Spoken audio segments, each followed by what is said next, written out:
नुआपड़ा जिला national college परिसर मध्य नुआ ओडिशा रे जिला स्तरीय सांस्कृतिक प्रतियोगिता अनुष्ठित हो जाइछि।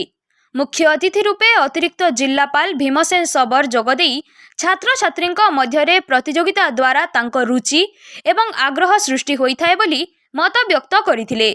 सभारे कॉलेज अध्यक्ष हितेश कुमार साहू अध्यक्षता करिथिबा बेले सम्मानित अतिथि रूपे परिचालना सभापति सीतू बोधनकर, विधायक प्रतिनिधि जय ढोलखिया, जिला परिषद उपाध्यक्ष दीपिका दीप, अध्यापक दुर्लभ चरण बेहेरा, नृसिंह चरण साहू, वैद्यनाथ गर्तिया, ममता पट्टनायक, नंदनी मंजरी होता, डॉक्टर प्रणति मुंड, मीनाक्षी दास, कपिल देव पाणिग्राही, प्रमोद राउत, शिव सा, गोपी गोलापी सुना, सोनाली चंद्रकार, रश्मिराणी माझी, बीणापाणी साहू, नोडाल अधिकारी प्रकाश चंद्र साहू जोग देथिले।